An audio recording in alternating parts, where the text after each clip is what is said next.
It's that time of year. It is cuts. It is making that final flourish. It's almost down with 5 days till the next and the last preseason football game to get your 53 ready for this coming Run It Back season. Welcome to RGR Football. I'm Ryan Tracy, and he's Dan Harms. We are glad that you're here because you guys are in charge of this show. We don't know what the heck we're doing. We're just answering your questions. So welcome to Monday Night Live. We do this every Monday year-round unless there's a holiday or all hell breaks loose. We're going to be here. Yeah. So we thank you. We have a ton of questions in the chat already. If you want to ask a question, jump in there. Leave some question marks. If you want a guarantee that your question will be answered, send us a super chat. We appreciate the support, and we are very acknowledging of that. If you want to help the channel also, you can go official gear with Dan. You can come RGR gear with me. You can find that in the description as well. So this just happened to be what I was wearing. So I was like, it has got to go with what I'm wearing. But y'all know that I always rock the hats right here. It's right here, y'all. You can get That's it. what I'm talking about. You're a company It's man. Right there. I like it. So welcome to the last Monday night here when we aren't going to know what's ticking down. By the time we talk again in 8 days, we're going to have the cuts. So we'll be on the eve of it. We'll pretty much have an idea of what's going on by then. But tonight, we're going to answer all of your questions because the Chiefs made a couple of moves today. Out of the blue, I'm kind of pissed off about this. Got no injury designation for Cole Crawford, and I thought he showed something that I wanted to see more of. And just like that, he's out of here. Injury designation. He could be released. He could go on IR. We don't really know the rigmarole yet, but I'm a little disappointed. That's just one of the moves. But did anything stand out to you today? Just kind of stuff we didn't get any notice on. Like the defensive tackle, I forget his name, who was showing flashes. Gets turf toe Higginson. and Higginson. Like just some things that I wish we would have known beforehand. Like this is what they do though. The Chiefs always slow roll injuries, and unfortunate for Crawford, who again this might kind of feel like their way of hiding him a little bit in a different way, just because this way they don't have to put him on the roster, to get him through that kind of stuff. Teams will be like, okay, he's probably just going to go on IR and then probably have, be on their practice squad. So maybe that's something to do with it. But other than that, I mean, it is what it is, man. Yeah, I hear you. Everybody say hi to the mods. Gary's in the house. FLDB's in the house. Stevie Keys is in the house. Aaron's been in the chats lately, or in the comments, so you can talk to Aaron there if you like. You can always jump onto the Discord if you become a member at the rookie level or above. You can do that underneath Dan over there. You guys are throwing out the good questions. We're going to get to that too, but hot day. I know it was super hot by you. It's been hot by me, which means up here at 10,000 feet almost. It was over 90 today. I don't get those very often up here. Yeah. What is going on? It's hot in the hot tub. I don't know if anybody's on that's in California. Let us know how you're doing, especially all you guys out in Maui. I have heard from Maui, bro. I have heard from a couple other people out there on the island, so I hope you all are doing well. Thoughts are with you guys. Absolutely, because it's weird for us to be this hot, and we definitely feel it. I know it's weird for you guys, too. Absolutely. That said, weird seems to be our kind of normal right now, right? Like, every time I think I know what's going on, Wanya Morse decides not to show up and piss me off, too. I think he's doing it now just to make me angry and make me look stupid. So that's all right. I still believe in you, Wanya. I'm just saying. Very possible. Could be what it is. Yeah. I mean, people are also talking up Darian Kennard, who I still believe looks really slow. So, I mean, it is just what it is. I'm watching him like his feet aren't moving. They're just not really better, aren't they? A little bit. There's progress. They're little progress. I think he makes the roster. But if he's your starting right guard at any point this season, you're in trouble, y'all. He's got some problems. But again, I did see actually that Trey Smith is one of the best contracts in all of football at right guard, according to Brandon Thorne. Obviously, is a 6th-round draft pick. It's fun to see that he's been doing a pretty good job in preseason so far. So good for him, getting better, I think, and that's really awesome. And the offensive line's been great. So there's things to look at for sure. Yeah, I took a look at the play that we're not going to talk about tonight. I showed you guys a little bit last night on FAU, a rep that I really liked, and I think that's showing his progression. He talked today about understanding that he's still behind, but he is making progress. He talked about George Karlaftis helping him along now that George has a year in. So, I think despite what has been a rough preseason out in Denver for Frank Clark, I think we owe a little bit to Frank Clark for dispensing some of that knowledge through George to get to you. Like, there's still payoff there somewhere. So kudos to you.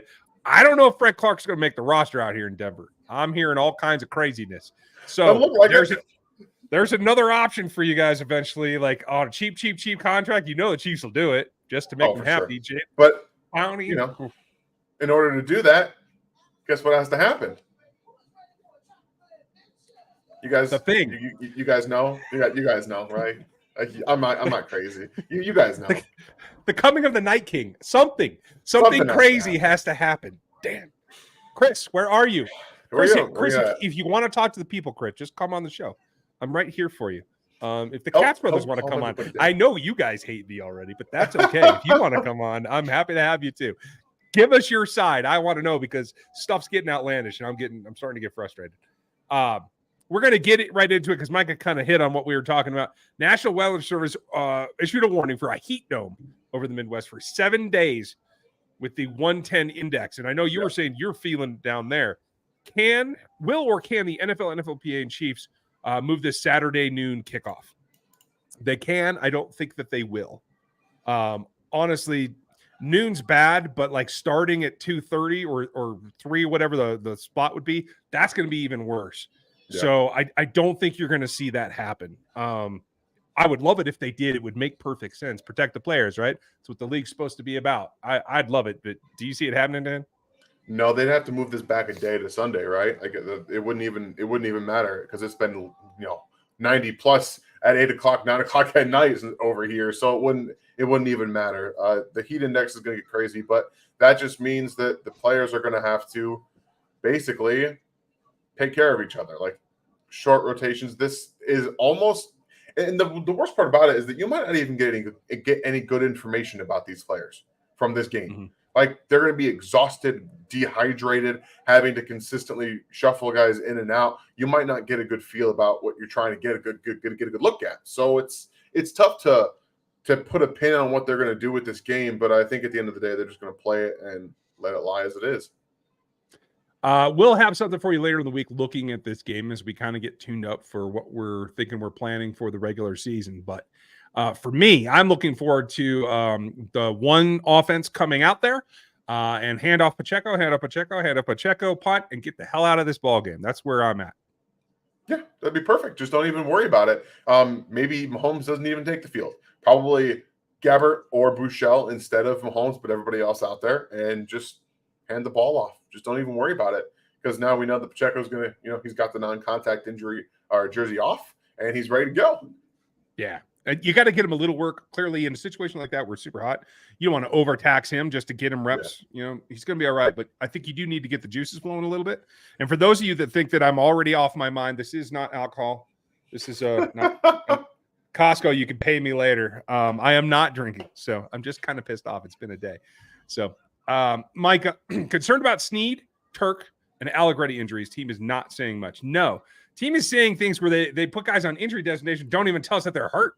That's this time of year always does that, and it always starts to annoy me because it leaves me unprepared to give you guys comments. So where are you at on these three? So we're just trying to figure out what's going on with Turk because he was activated off the PUP list earlier, and he's basically done nothing since being activated off the PUP list, and we don't know what's going on there. So that tells me there's been a little bit of a setback, and they don't want to tell anybody about it because he's not practicing. So there's that. That's concerning. And, Danny Shelton getting some press time today. Typically, press time is a good indication that they feel that player is going to make the roster. That's typically what it means. Obviously, it doesn't guarantee it, but I feel pretty good about slotting him on the roster myself. I have since before the second preseason game. And Snead, to me, it's just protection. It's just protection. You don't need to play him. You want to get some of these guys some more slot snaps anyway and see what you have behind him because he might not be in Kansas City next year. So you're going to use this time to evaluate that. Stop it. All right. I'm gonna share the screen just because I can because we're going to go over a couple of details here. In fact, that's not the one that I wanted. It's this one that I wanted, I think. Good Lord. Evidently, I don't know. So I'm going to widen this back out. But as I zoom in here, this is what caught me off guard, and it is in response to Turk in particular. Because, of course, this isn't going to cooperate now, but if you can squint your eyes, folks, since my Zoom isn't working, you have Chris Jones, Derek Notting listed as your starting tackles. You have Daniel Wise and Danny Shelton as your backups. Then Phil Hoskinson, Keandre Coburn, and Turk Wharton is way back here. Yeah. And that's what has me a little bit peeved. I am not sure why that's the case. It's better just to leave the depth chart alone and say that he's still hurt and we're not going to play him. The only caveat I can give you is that this is a document that is created by PR. And that's really all I can say about it. And it's just jumping around, so we're out here. Yeah, we're having some connection issues, it feels like. StreamYard's back on their usual nonsense that doesn't want to work half the time. So maybe the heat's messing things up. It could be. I can't see you currently. So I think I'm going to dip out for a minute and try to fix my end and let you run roughshod over the rest of the questions here. And I'll be back as soon as I can. You never know. Could be me too. So we'll see. Okay. Folks, if we both drop out, we will return. Just have a beer and we'll be good. No, my daughter's now decided she wants to be Snuggly. So appreciate that, Micah. And we got another one for you in the chamber here. This is looking like another year the defense is going to start slow and finish strong. Defensive backs look a step slow in coverage.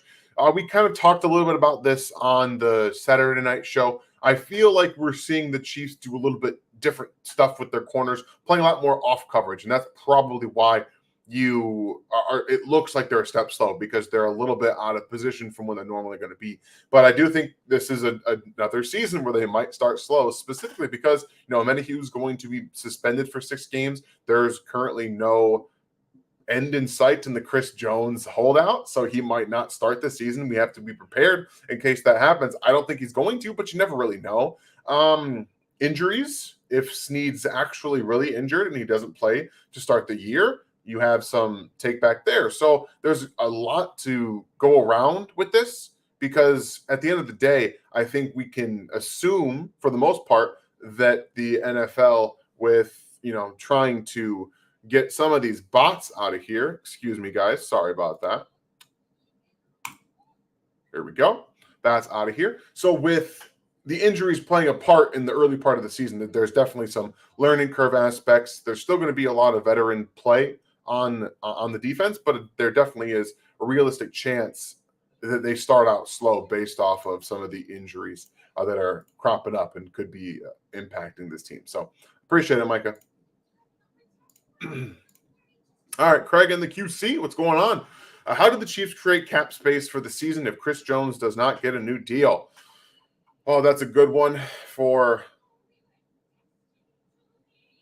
Ryan to answer, because I'm not great with the restructure of the contract stuff. That's something I should take a little bit more into, honestly. But it would have to be restructuring one of your bigger contracts or extending a guy like someone that has bigger cap hit. You'd have to find a way to do that, because at this point, I do believe most of their restructures that they've been able to use and been able to utilize are not currently available anymore, because there was a deadline for that had to happen. So there's not a lot they can do to create without the Chris Jones deal.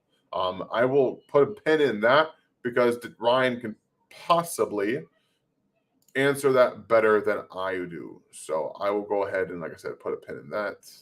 All right, I'll come back to it when Ryan gets back. What's up, Chad? Thank you for the question. What players for each position group have had the best preseason so far? So there's been quite a few younger players having an impact. I think FAU's had a pretty good preseason, considering he was, missing parts of training camp and OTAs and things like that. He's had a good preseason. He's coming along very well. I think some of the younger cornerbacks, the DBs, Boydo and Halisi had done pretty well. Remigio was doing well and he got hurt. All of the receivers are finding ways to contribute one way or the other. But I think the good news is that the offensive line, the starting offensive line, is looking excellent. It might be the best offensive line that Patrick Mahomes has ever had in front of him. That's kind of scary for some defense to think about. So just trying to put the pieces together. I think that specifically, like the starting wide receivers, I think Bryce has done a good job of showing his ability to be explosive, something that people didn't maybe expect coming out of SMU. And the offensive line are the two big things for me. I think you're still having some figuring things out on the defensive side. And at the end of the day, FAU, I think, has been the best. I don't want to say surprise, because he's definitely not a surprise in terms of his pass rush ability, but the best out of the front four that has really impacted and had the most to gain from this preseason. Okay, so it looks like, Ryan, you answered this question earlier today, so we'll go ahead and pick this back to you, because I don't know the answer to this question. Okay, it looks like I'm still having some issues, but hey, we're going to go on. Craig, how did the Chiefs? It was fine, so. Okay, good. It's just me. That's all right. How do the Chiefs create cap space this season if Chris Jones does not get a new deal? And so we did go over this on Locked On Chiefs. If you saw that live, it comes down to a couple things. You can restructure players. They already took a bunch from Patrick. They're gonna pay a heavy penalty if they do that again. So that's most likely not going to happen. It is Travis Kelce and Joe Thuney that I think are the prime suspects here. You could get away with somebody else, but those guys have the room. And the question has been, the caution has been, do you really want to take and anything that you do, you're going to have to basically, to even out the cost savings, you're going to have to extend or add years to the Joe Thuney contract if you do that. Yeah. I think everybody's comfortable with Kels.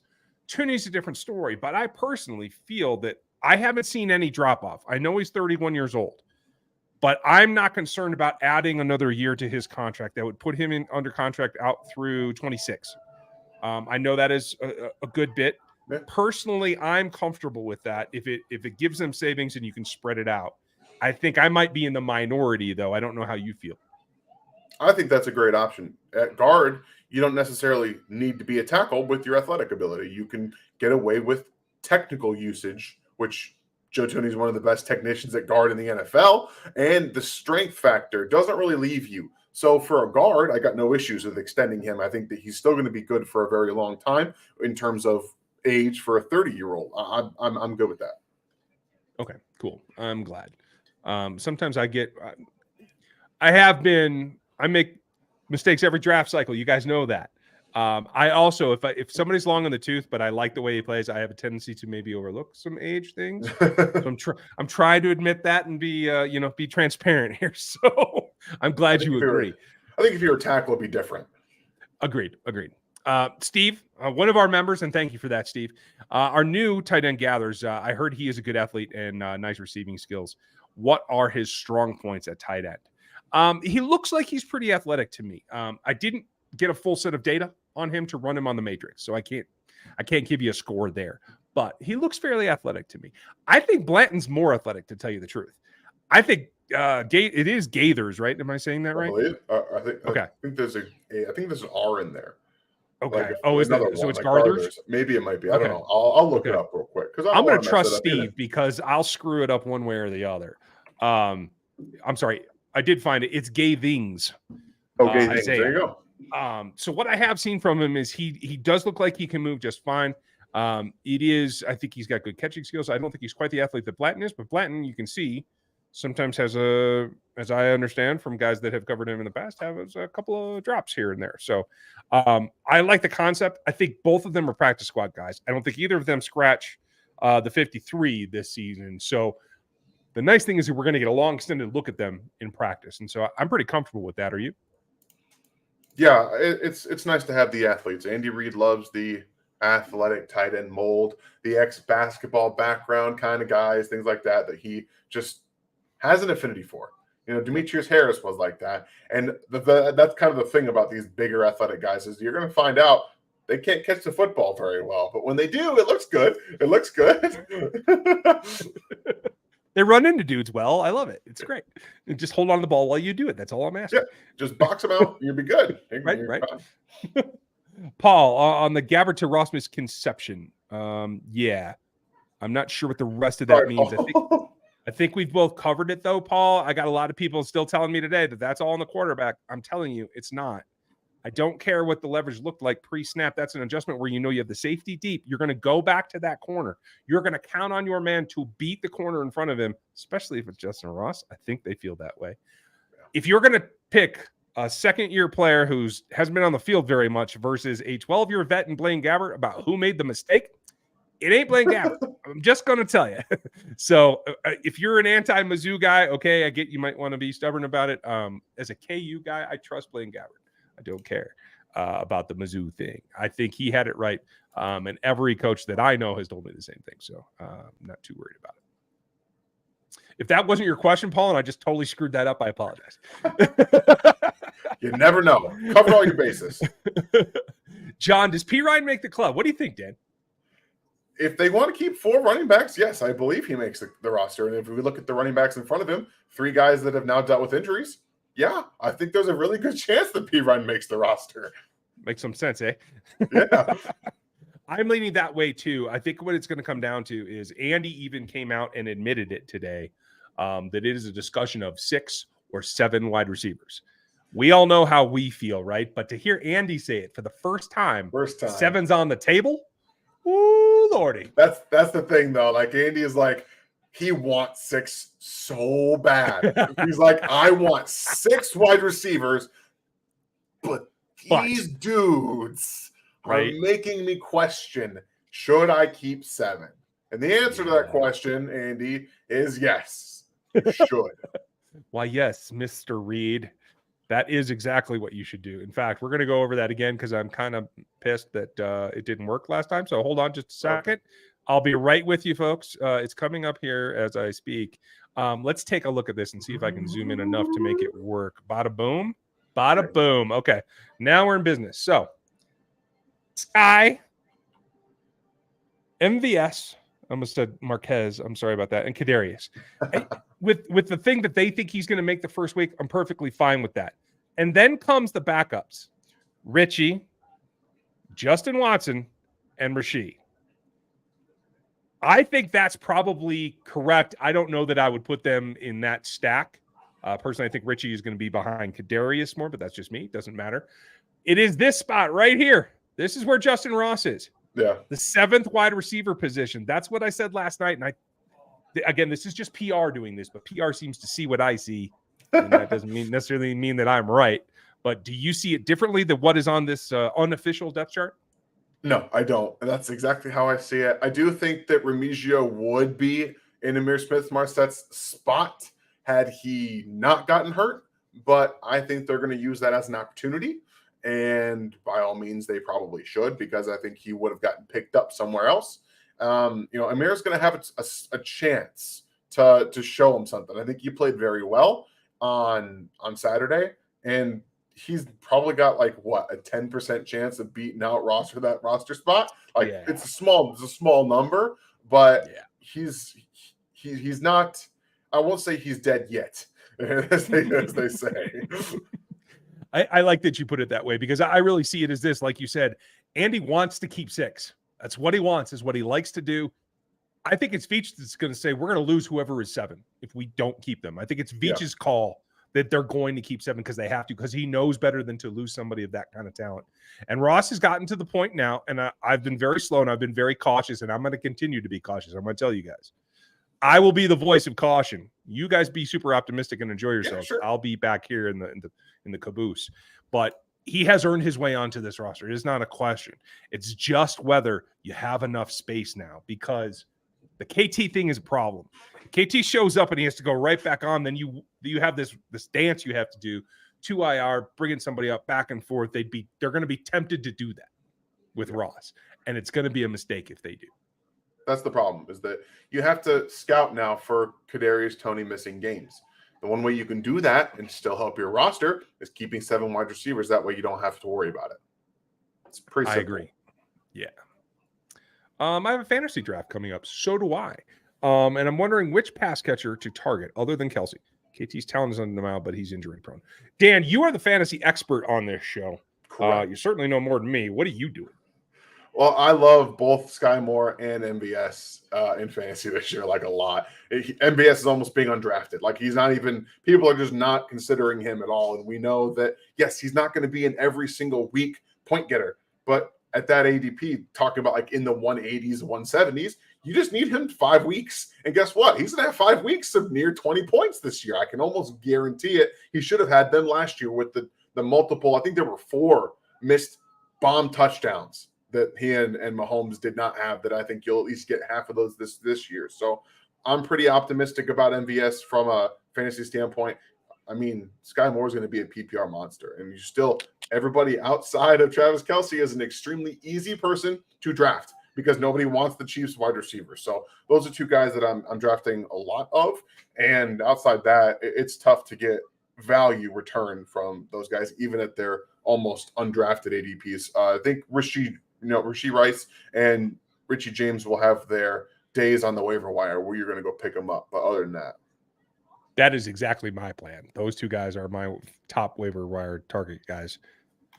Teddy, I'm sorry, I should have done this before because you tied into our last question. Has Russ truly done enough in the preseason camp alone to justify roster spot, or his success boosted by his potential college production? I do like Ross. Thank you for the support, Teddy. As always, you have been one of the long-standing supporters here, and we very much appreciate you. And that's kind of the bias that gets hard to decipher, especially from the fan side, right? But I don't want to speak for you, Dan, but I'm to the point, once he survived a ball game, and now that he's survived 2, my biggest concern has been alleviated that he isn't fragile. Is he still more potential for injury than, say, Sky or someone else, Justin Watson, whatever? Yes. But he's not a guy that I'm like waiting for the next injury to happen after this preseason. Yeah, I need to see a full game, but that's not going to happen. Like he's not going to play a full game, but I would like to see rotationally, like a game if when he makes the roster, see him get on the field for like 30-40% of the snaps, which might not even happen this year. So that's the problem with projecting his fragility. But honestly, what will really help tie it in for me is this coming game. If they play it and he gets 5-6 receptions, and he's fine. Yep, I'll be good. Be fine. I want to see the volume. I'm totally with you. And that's funny because I put him on the thumbnail along with Justin Reed for exactly that point, because I want him to get the Rashee Rice treatment this next game. I want them to feed him until he can't take anymore because I want to see it happen. That will put my concerns, I'm already pretty much at ease, but it will put it out the window in that he's a guy that can then compete and battle all season long. You always have that freak possibility of an injury. Any day that you step out on a practice field, you can get hurt. But that will really alleviate that for me. So what they did with Rashee and trying to get him as many touches as possible, it's because, as we see on this depth chart, Justin Watson, Richie James have more experience. Staff's going to trust them more. They're going to play over Rashee Rice and Justin Ross, in my opinion, at least at the beginning of the season. So get as many reps as you can for Justin Ross in this last preseason game from all 3 quarterbacks, in my opinion. No offense to Alucon. I don't need him. But the 3 that are going to be on the 53-man, I want them all to get some reps in a game with Justin Ross and see what he can do. Absolutely. Sorry, I had to finagle things because I've got radio tonight, guys. If you don't know, I'll be on Sports Radio 810 with Sterling Holmes at about 8 o'clock. So my daughter was watching her movie. I had to have passed my wife's, who was on FaceTime, off to her so she could go to bed. And so we're just managing a lot right now. So yes, I agree. Get Ross a lot of targets. Kudos to the modern dad. Well done, dude. Any way that we get Jonathan Taylor. And yeah, I'm asking you because I don't. Okay. I thought you were going to be more optimistic than me, but no. Right there. You're looking at it. He's 4.3 against the cap this year in his base salary. So unless you can get Indy not only give him up, but to eat some of his salary, you are going to have to give up draft capital and you're going to have to pay him a contract. Because once you give up draft capital, you have to retain him or it's a lost cause. So I can't see either of those things happening, Terry, unfortunately. I'd love to see it. And I know we're all kind of salty because with that same pick, the Chiefs could have had him rather than CH. And I know that. And we're all going to hold on to that forever. Dan and I were probably the most adamant when that pick happened that we were disappointed. That's okay. It is what it is. Like we both were like, and I remember for like weeks and months, they're not taking a running back in the first round. It's not going to happen. That's what we said. And guess what? The Chiefs said, booyah, we don't care. For those of you that were with us in that draft, you now, I hope, notice that now we qualify things like they shouldn't take that guy. Not they won't, because they will break their own damn rules from time to time. And yes, I'm sorry to throw out the bombs here tonight, folks. I'm pulling Dan's routine. No, we're okay with those now. YouTube said we're okay. So, I mean, we have a little leeway here. We're not going to just make this a huge thing, but every once in a while, it's probably going to happen. So, just if you're in the living room with the little kids, I apologize, is what I'm saying. Yeah, it's going to happen from time to time, but it's not something we're aiming to do. Those are for the member sites. Yeah. Don't even get me started. If you do want to see that kind of stuff and the stuff that I would say if we were sitting on my porch, you can come over to the members and then I'll tell you for real. It ain't pretty. They're all NSF beers, man. One of these days, we'll go sit out on a porch and have some beers. Yes, maybe we'll try to bring the member streams back and we can do it from the porch. We'll see what happens. Bandwagon, nice to see you.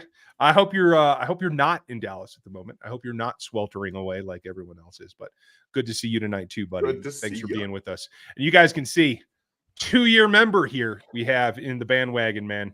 Appreciate you. I love seeing that when you guys put that stuff out because I love seeing the totals. On Gabbert to Ross. Oh, sorry. Paul's going to elaborate now.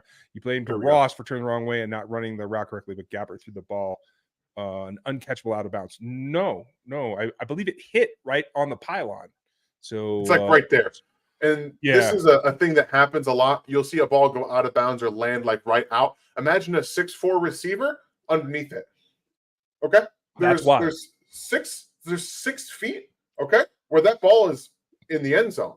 And he didn't run the wrong route. He ran the right route. He just turned the wrong way initially. And then by the time he got back around to his left, he couldn't get to the ball. That's the difference. That this really does show you that football is a game of inches or seconds. When you turn one way and then go back the other way, that completely misses the way that the mesh point is supposed to happen. That's why he threw it to the pylon. It's supposed to be out of the very most way of any defender possibly getting it. Yeah, put it where only your guy can go get it. And that's the goal, especially when you think he can get loose from that corner. Yeah. FLD, everybody give FLDB a hand. I appreciate you, buddy.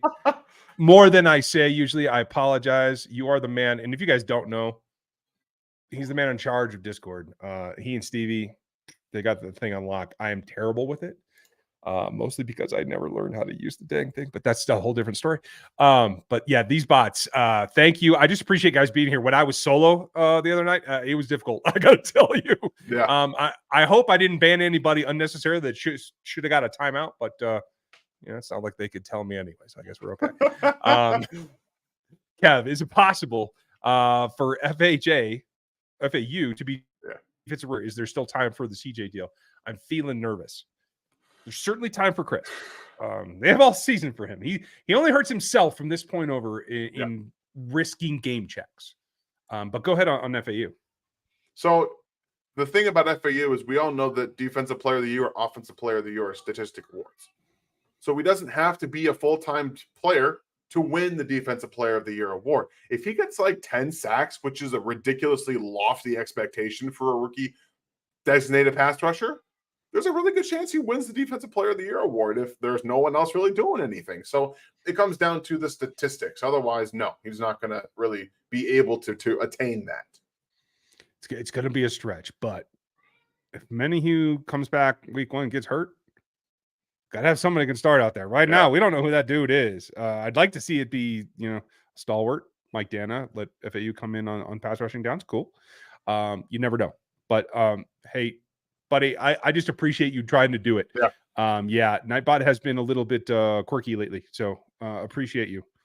And if it doesn't happen, then I'll just cuss everybody out. It'll be great. It'll be awesome. Will you guys do a live stream Q&A while watching the game this year? Would be cool to hear you guys analyze a game live. I mean, we've considered it. It's just hard. I got to tell you. Usually, I try to face the camera, and I'm trying to tell you what's going on. And then I miss stuff on the next play. And like my process for watching a ball game is, I mean, it's personnel group, it's alignment, it's defense. Usually when I'm watching defense, it's defensive line, it's corners, where the safety's going, because you got to watch them before they drift off the screen if you're watching the broadcast, right? Or else you ain't going to know where they're even starting from. So it's quite a lot, but maybe there's a game we should do, Dan. I don't know. Maybe. We'll see, because again, when we do the analysis afterwards, we typically have watched every second of the football game.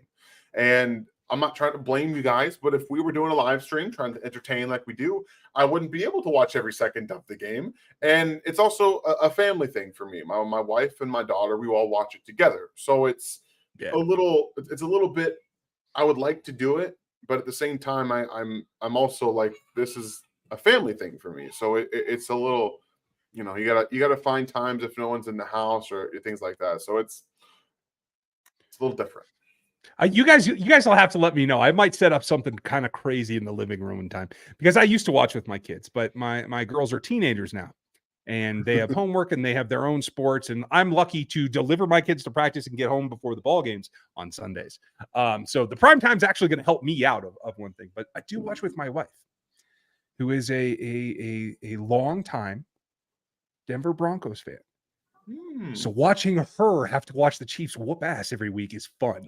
So you guys might dig that. I'm gonna have to get permission for her, or she's not gonna go for that. But let me give you guys an idea. And I've toyed with allowing the members to see these on the regular, but like this is what I get. This is the notes that I take. Like you're gonna get drive by drive, who's standing out, why, when, how, changes, plays, the yellow is all the in the preseason, who's playing where, when, next to who. During the regular season, that becomes who's aligned where, who's doing something differently, how did they change this formation. There's a lot of data that goes into there so that I have a semblance of a clue as to what to talk about. All right. Maybe that could be a new members feature. Access to Ryan's notes. If you guys are into that, let us know in the live chat, but also in your comments, if you're here at minute 37, if that's something you're interested in for the memberships, let me know. Because, it's ugly, and you all know I can't spell right. So if you follow me on Twitter, you're going to get a whole lot more of that. But hey, I'm game if you guys are. So, but Patrick, we'll try to do that. I need to spend a game at Don's this year, and I will try to do that as well. So for all of you that are natives or all of you that are in Colorado this year, there's a lot of people here. We will find a time. We'll go to Don's. It's the only Chiefs bar in town. We'll watch a game that doesn't matter. How's that? We'll watch one of the Raiders games. How's that? Nice. There you go. They don't matter. Ain't no O'Connell playing quarterback anyway. Right? Come on. Cody, you're the man. Can I finally hit the panic button on CJ for not signing? Info I have heard is that it's not going the right way, and the agent is starting to press more. Well, you're hearing good things, my friend. Money's the bottom line. And so until he misses a game check, I'm not going to panic. If he chooses to miss a game check, I will light the panic button myself, because that would be like the farthest thing from reality that I can imagine. That's the thing, is like, you guys know in Lord of the Rings when they have the beacons of Minas Tirith, right? I might get something in here to light behind me to say, I'll come in, I'll just light this on fire because it's going down. Like, the beacons are lit. Get some help out here. I tell you what, every now and then you catch me off guard, buddy. And Minas Tirith was one of them. I thought I was a nerd. That's awesome. I'm gonna get a Lord of the Rings tattoo on my left arm. Like, we're going. Are you seriously? On my right, and I'm gonna get Lord of the Rings on my left. Okay, rock and roll. These are sleeves that I can't wait to see when your beard's gray. That's what I'm waiting for. Okay. I love. But yeah, Cody. I mean, is it clearly more concerned than I thought it was going to be? Yes. This is classic. I've never been more wrong about a contract situation since I said, hey, I don't think they're going to extend Travis yet. I think they're okay for another year. And they literally signed him the next day. Like the contract thing, there are just some things that you can't know unless you know the agents. And the people that I know that know the agents don't know them very well. So I don't hear a whole lot good, but I also am hearing that it is growing farther apart rather than closer together. But I will say this: I've also known of negotiations in the past, not necessarily with Chiefs players, with some players, where that starts to happen because they think if they ramp up their demands and make them harder, that the other side's going to cave, and then they end up meeting in the middle anyway. So I do think it's still a back and forth, but yeah, I understand your concern. And yes, I'm more concerned this week than I was last. Scott, I love Wharton's play style. Is he going to be available at all this year? I think so. Do you, Dan?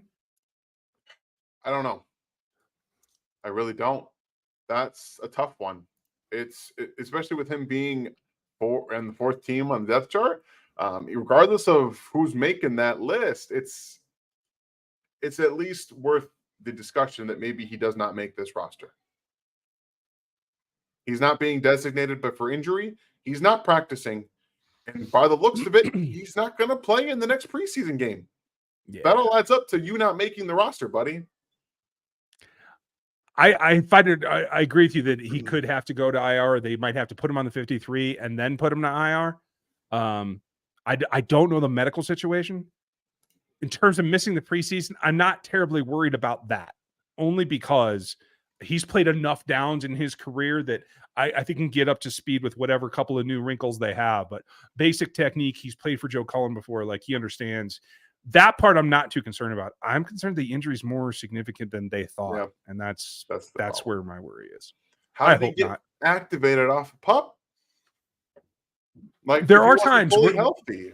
There are times that, like, you feel like you're good, you test out right, you get out on the field a couple of days and something else goes wrong, or what you thought was completely healed isn't, and you re-injure it slightly. Yeah, stuff like that happens. Yeah, I'm just worried about a setback. That's what I think it is. Like, that's what I said earlier. That's what I think it is. I'm with you. Gary, thank you, sir. Do you feel that Felix can start or will start game 1 of the season? I think it's an outside possibility. If Chris doesn't come in, if he's not there, I would start Mike Dana next to Derek Nottie, which means Mike Dana can't man the edge, which means I'm probably putting Felix out there. Like, that's exactly what I would do. Yeah. Okay. Let's take a look at the depth chart again, because I want to make sure I'm not forgetting somebody, because, I just might do that, you guys. I know none of you would be surprised at that. But so George is going to be George, right? If Dana has to go inside for Chris, do you start Malik Herring out there? Because I don't. I bring Felix over, and I don't care. George, I'm comfortable with playing either side. I should say that out loud first as well. Are you? Yeah, he can do either or in terms of run defense. Yeah. Okay, cool. And I think Felix has been playing. It's funny that they list him here at left. Does the official list him at left as well? Did I close that image? I think I closed that image. I'm an idiot. There you go. I'll come back to that, but he should be a right defensive end. That's where Felix plays. Like, I've not seen him take a snap at left this spring. No, okay. He's been a right defensive end. Yeah, that's where he plays. Speed off the edge, go after the left guard or left tackle. And I know you didn't get to see it, Dan, but if you guys missed last night, go take a look at that again, and I'll try to clip that out and put it up again as its own thing. Just because I was happy with where it came, and it came from less than a wide 9. It was a reduced split for him, and I think that's one of the things that we had a little bit of concerns, because we know if he has that extra runway outside that he can get it done. So I'm feeling really optimistic about his progress in the last 2 weeks. You? He slipped a couple times, but he was beating that tackle. Like, he was about to corner multiple times, and he just slipped because the field is awful in Arizona. Otherwise, I think on any other field, we're talking about him having multiple pressures, and being all over the place, which he was winning, and he was doing it with power, not just speed, which was the more impressive thing. I'm completely with you. So we look at the unofficial from the team again. I just wanted to point this out while you were saying that. Okay. I wanted to check. They do have Malik Herring listed ahead of him. I don't believe that's accurate. I don't think Joe Cullen and Steve Spagnuolo are going to do that. I could be wrong, but it is what it is. Oh, Ryan, we're in trouble. Oh God, what did I do now? Oh, it's not what you did. We're way behind, and I got to leave in 5 minutes. So I feel. Oh, okay. All right. Speed here. D-Mac wants to know about Amenahue. With him suspended 6 games, who do you think finishes second on the team in sacks this year behind Chris Jones, assuming that's him? What do you got? We're going spicy. I'm going to say it's FAU. Ah, okay. I'm taking Karlaftis. Done. See how quick that is, Dan? See, we can get this done. Thank you, D-Mac. Donnie, great to see you as well, buddy. Why is Juwan Taylor so good at this at time of the snap? And does Rasheed really look like he's close to Watkins? Taylor's a good athlete, and I think he's just got a pretty good feel for Mahomes already.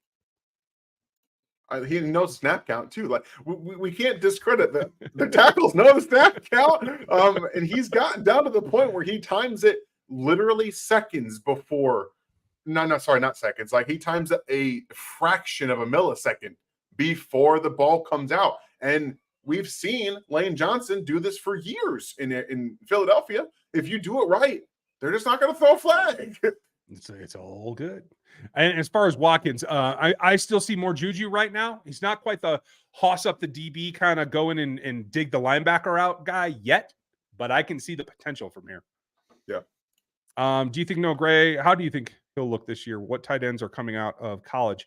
Who else can be Kelsey's Hernandez? Oh, let's not put it that way, Josh.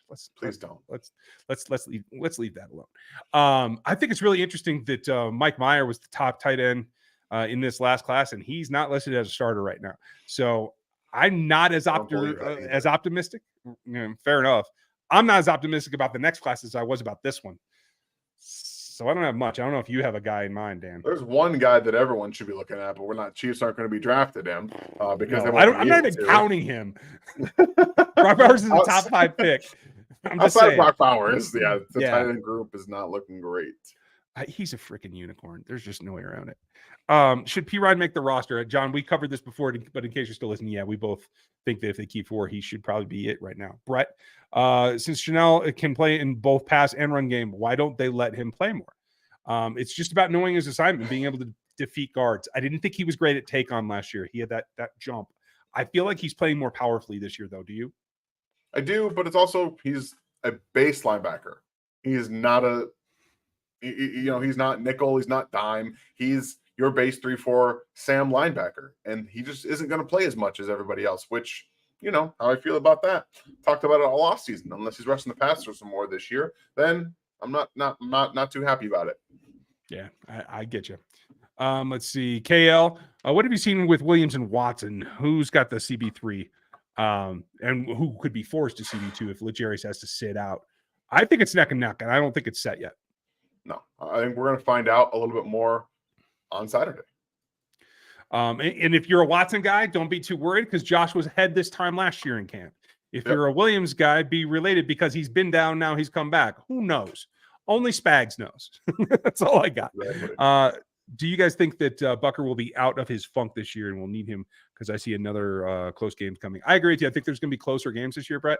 But that injury seemed to settle down late in the year, and I think after an offseason of therapy, I'm guessing he's right as rain. Yeah, should be fine. The injury really just stuck with him, which happens, Dylan's really excited about Pacheco. Will we see any change in Reed's offensive play calling without the enemy?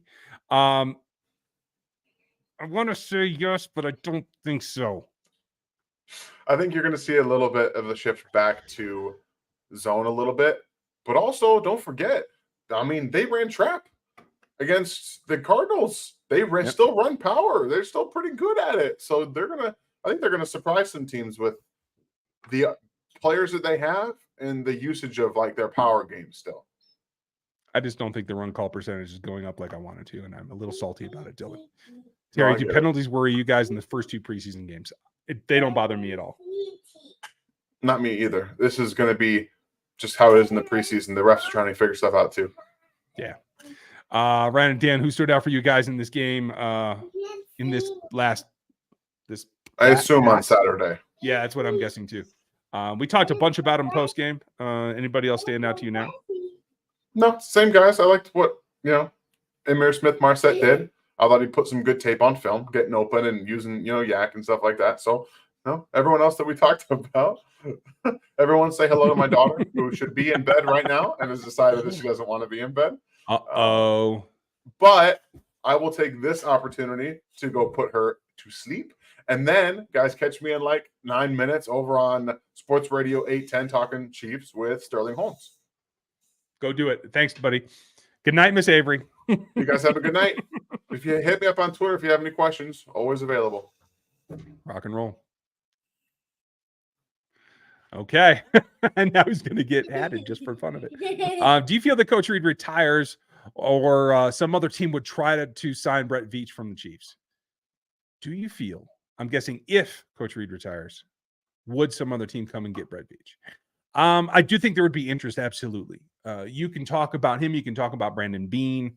They are probably the two premier young GMs. I do think teams would be interested, but let's be honest. Brett Veach, I think, is approaching the spot where for Clark Hunt, who has to have all these escrow money account conversations and all these bottom line dollar things, Brett Veach would do everything he could to keep Brant Tillis. And if those two are in Kansas City, I don't see them moving on or allowing him to get stolen. Even if Andy retires, I think the continuity in place would be Brett Veach. And I kind of feel like he's almost to the point of King Carl-ness. Like they're going to hold him through the next evolution and maybe the next evolution after that. Maybe I have it all wrong, but everything that I've heard is that he and Clark Hunt get along just as well as he and Andy Reid get along. So that seems like a pretty good pairing to me. If you guys do want to get some of this stuff, whether it's the Rogue Nation or the MVP logo stuff, you can grab that in the store right here. There's also the bit.ly link, bit.ly/RGR store with RGRS all capitalized. Thank you, FLDB. Sean, I feel that we have two good running backs, but don't like 3 and 4. Have you guys sniffed out any possible cuts from other teams that have not, that have a room for young prospect? I have not actually yet. Running back's one of the last things that I look at in every phase of the game, whether it's the draft cycle or the cut down cycle. I'll see who actually gets let go, and I'll tell you that night who I'd like to see them go after. And Dan and I were talking pre-show, and I do think that is probably fairly likely that they're going to go out and find another talent there. I do like P. Ryan if they have a fourth. I think Prince can get to the practice squad. Hopefully they still have faith in him. I'm not sure why his fall has been so precipitous. Clearly the pass blocking is a problem, but I don't think that's really a surprise. So hopefully they can work with him. But I do think there's a lot of other talent out there, and it just kind of feeds back into the whole concept that don't pay for running backs because there's going to be another one around the corner. Thank you, Sean. Appreciate you. And if you guys would like and subscribe, thanks to Nightbot and FLDB. Cheers. Subscribing gets you all the information. Hitting the bell and turning the notifications on in your YouTube app gets you the notices when we go live, especially with the Chris Jones thing lingering out there. When that happens, I will go live as immediately as possible. So if you want to know when it happens, those notifications are the easiest way to do it. Eric, Andy Reid said that Gabbert and Buechele are neck and neck. What do you think? I think that's great. I think that is a big boost for Shane Buechele. And I think in the end, I think one thing, Andy wants to keep 6, but he'll consider 7. Andy wants to keep a veteran quarterback, but he'll consider a younger guy. In the end, it doesn't really matter to me because what is going to happen is they're both going to be on the 53 because no matter who they cut, they would be gobbled up by another team, I guarantee you. Unless they came to some strange, hey, Blaine, we don't want you to go anywhere. We're going to cut you and bring you right back, but we need you not to take a contract from another team who could be even calling you for a starting role. I don't think that's going to happen. So I think that they're even. I trust Gabbert in his pre-snap reads and ability to adjust and see things just because he's got 12 years experience. That's, or whatever the heck it is. That's a big boon, and I think that'll give him the edge in the end. Brandon, I'm going to the game Saturday with my daughter. Rock on. Good for you. It's our first game. What should we watch for? Well, I will tell you, the best thing to watch for is that you guys have a good time. Wherever you're seated in that stadium, you got a good view. So if you happen to be up top, if they still let you bring binos in, they let me last time, give that a shot because I think watch warm-ups for one thing and get a look for who's doing what. I would keep eyes on Justin Ross and Richie James in this ball game. I would take a look at what you see from Keandre Coburn because I think when you see him in person, he's quicker. Colin Saunders had a nice ball game last night against the Chargers. He played in New Orleans. Like there's some flashes there of Keandre being like Colin Saunders. So look for that. Watch FAU and see how much extension he gets when he makes contact with those tackles.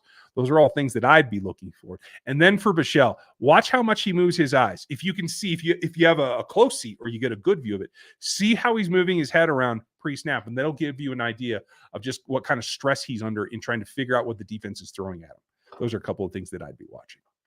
Razgriz, hope you're good. Will Casey look into bringing in Greedy Williams? Did Greedy get cut? I'd be shocked, but yeah, I mean, you always have to consider it, especially if he's on the recovery pile. He's out there. He's exactly the kind of guy that they would look for because a failed or former first round draft pick that didn't work out in their team, that's exactly what Brett Veach is going for. I don't know if he got cut. Oh, looks like the Eagles just cut him this afternoon or 2 days ago. Thank you for that. I didn't know that, Raz. So yeah, I think they would certainly be paying attention to him. I don't know why that is.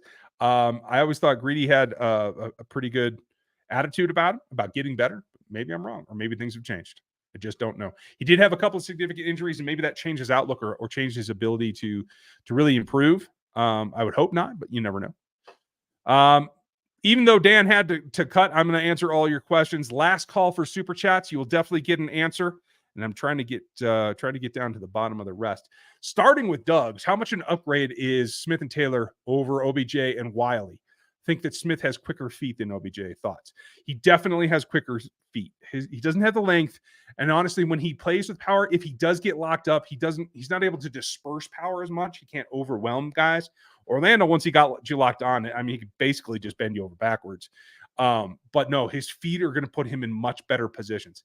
And here's the significant difference. A guy that has better feet than he has upper body is going to put Patrick in a better position to read what's going on, because it won't be so much waiting on recovery like Orlando, who had slow feet and had to use his leg to recover. And then he was able to do it. Honestly, 0 sacks in the playoff run. Those guys were right to emphasize that. And that was Orlando too.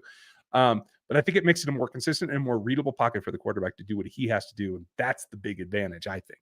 But I agree. They are an upgrade over them because Juwan's a good athlete too. Drastically better than Wiley. Wiley had the edge in experience, but Juwan really stepped forward last year. And I think that was significant. So yes, I do think they've upgraded their tackles. I mean, let's be honest. They each gave up 44 plus pressures last year. We'll know in the numbers. We'll know in the first quarter of the season. I'll be able to tell you whether they're on pace in front of or behind. It will be very apparent. If you end up with a patio stream, Dan should be on the grill. That's a good point, Austin. Like, we could do a combine. Now, I do want to point out, for those of you who don't know, search RGR Craft when this is over. You can go check out my other channel, one of my other channels. And for those of you who are waiting for Life Tech and a couple of updates on the purple beds, that's coming too. But Life Tech, we're going to take a little bit of time. But on Craft, we're changing things up because it's not just going to be beer and spirits. We're going to get into wine, and we're going to bring in some food as well. So if you guys are into that kind of thing, I'm trying to talk Dan into helping out, but I got I got a brother that cooks really well, and I do some things as well. So we're going to add that. We're going to make it all things craft. And I think that expansion will be kind of fun. If you guys dig that, you can check that out as well. It's not anything like this channel. It's not 6 days a week like we are here, but it is fun content, and I think you guys will dig it. But Austin, if we do get that patio thing going, I'm going to ask him to do that because that'll make us all feel better. Thank you. Brett, Ryan, Dan, do you watch the games with the sound off? Not off, but I have it turned down quite a bit. I like to hear the whistles still, so I can judge like if somebody's like, throwing a penalty, late plays, late hits, etc., that kind of thing. Snap timing, that kind of thing. So I do like to hear it, but I don't listen to the commentators. If I do, I just generally get all kinds of mad and throw things at the television. So it's just not worth my time. So appreciate that. Okay, so Holly'd like to see him. Okay, that's one member vote. We can start doing that. I'll have to figure out how we'll do that, but if the members are interested, I'm down with it. Looks like Texas fan is too. Rock on bandwagon. Appreciate you. I appreciate you, Miss Holly, as always. So if you're a member that's not watching yet tonight, or not here live and you're watching on replay, throw your thoughts in the comments on the stream, on the actual replay of the stream as well, because I'd like to know. If enough folks are into it, then I'll have to find a way to do it for you. Like I said, big caveat. Tons of spelling mistakes, and it ain't going to be pretty, but it'll give you an idea of what I go through and what I give you what I base my opinions on every week. Night Hunter, you want recipes? I got hundreds of them. Awesome, Night Hunter. That's great. Yeah, I'm sure Dan and I would both like that, because Dan and I kind of trade back and forth and kind of one up each other from time to time as well. Okay, cool. Rock on, Night Hunter. We will get to that as well. Let's see. Where did I get to? Red Hood. Thanks, bud. Can you guys do a projected 53-man roster and then break it down a step further and go for the 47 game day roster, detailing who you'd put on active, inactive, and why? Yeah, we can give that a shot. We just got to know the caveat that the 47 or the game day roster is always going to change every week based on matchups, right? So, like, if they want to go in the game plan like 13 personnel heavy, you got to have 4 tight ends active, right? And so that's kind of why we keep going back to, we know they want to run 13 personnel. You got to have a spare, right? It's that old military saying, 1 is none, right? 2 is 1. You got to have a backup. And so if you want to run 13, that means you have to have 3 tight ends on the field. You got to have 1 on the sideline in case somebody goes down. So that will change from time to time, but we can certainly do that. We are planning on doing a 53-man roster before it actually gets cut down to, and we're going to give you our takes about what we think. I try to do that in graphic format, and it ends up being just a gross waste of time that I have to put all the pre-production in. So we'll probably do it live, and I'll just update it as we go. So you guys let me know what you want. Do you want pretty graphics, or do you want to have us burn it in live so that you guys can participate? Let me know. But yeah, great idea, Red Hood, and I'll try to get back to that. Adrian, not wanting to trade CJ, but what could we get in trade value? I mean, here's the good thing about it. The league recognizes that he is right now the best tackle in football on the defensive side of the ball. Yes, Aaron Donald makes more, and yes, Aaron Donald is a legend and a Hall of Famer. But right now, Chris Jones is outplaying him. He's outplaying Quinton Williams, who just got a sizable contract, right? So, like, all that's on their side. That said, nobody wants to give up the ghost. If it got to the point where it was so angry that they actually decided to try and trade him, they could get 2 firsts. He's that good, and he's got enough left in the tank that could be worth it. Personally, I don't think that'll happen. I think that'd be a negotiation point. I think it would come down to either a first and a third or a first and a second. And obviously, the team has to know that they have to go spend the money. You're most likely to get those things done with people who know him. So that comes down to very specific people. It means Indianapolis with Chris Ballard. It means Ryan Poles in Chicago. It could mean Doug Peterson in Jacksonville. I don't know their cap situation off the top of my head, but the offensive side isn't quite as clean. But you could also see somebody that has played against them. If you want to jumpstart the Cardinals rebuild, they'd be very interested, I'm sure, because they have to jettison some contract and they might as well get something good for it. You know what I mean? Ashley, thank you. Appreciate it. Great show. If it wasn't for you, all the shows I could watch NFL Live and ESPN. CJ should fire his manager for bad advice. I kind of feel like that. It's a pair of brothers that are his agents, and I know they have some other clients, but no one's as big as Chris. And so this is partly what they need for their business as well. And I do think that it's blurred the line between serving your client and serving yourselves. And that's just based on what I hear from other people I know in the industry. If you're one of the Katz brothers and you want to tell me I'm wrong and why I'm wrong or call me an idiot, I will give you airtime on this channel. Come on in. I would rather hear it directly from you than to just hear third or fourth that I'm getting now. So that's an open invitation to Chris Jones and his representation. Holly, what do the letters and the numbers after the player names mean? I assume you're talking about our lads format of the depth chart. Let me put that back up here. And I'll try to expand it enough to make it more visible when I zoom. Okay, good. So, like, you get this kind of thing. Donovan Smith, CC, Tampa Bay. That's where he came from. He was a cap casualty. I believe that's what they use at our lads. Travis Kelce, 3rd round pick. I think it was 13th in that round. No, it was 13 that he was drafted. Sorry. Mahomes, drafted in the 1st round in 17. Noah Gray, 2021 5th round. Blake Bell, undrafted in Jacksonville. Jason Godric, acquired from what is that? Free agency restricted? I'm not sure. No, that's a special status with the placement program. Sorry. McKinnon, undrafted, San Francisco. Clyde, 1st round pick, year 2020. That's generally what it means. They have a key here somewhere on our lads because they do things a couple of different ways. Like, so here in the reserves, this is suspended. This is already placed on IR for Nazi. And, they put Jody there too. And I don't think that transaction's actually happened. I could be wrong. But those are what that kind of stuff means. They do things a little bit more deliberately. And you can see that this hasn't been updated in 5 days. But they do update pretty regularly. This is a group of former scouts that run this site, and I do think it has some weight in the industry in particular. It is not a direct reflection of what the team puts out or what they think. So just keep that in mind. And let's see. This, I believe, is the last one I have. Last call. And we're going to get on up out of here. So absolutely, Holly. I'm glad that worked. And we'll finish up with Night Hunter. We just got a new pellet grill. And I'm loving it. I made honey orange glazed chicken. And for me and the stepson, I made buffalo honey roasted garlic chicken. Man, it was awesome. That's awesome. And I've heard good things about those things. The pellet driven ones, I'm kind of old school. So I have a ceramic, like a Komodo Joe. It's a knockoff of the green egg. So I still use charcoal, but I can smoke in it. I can grill it. I can do it all.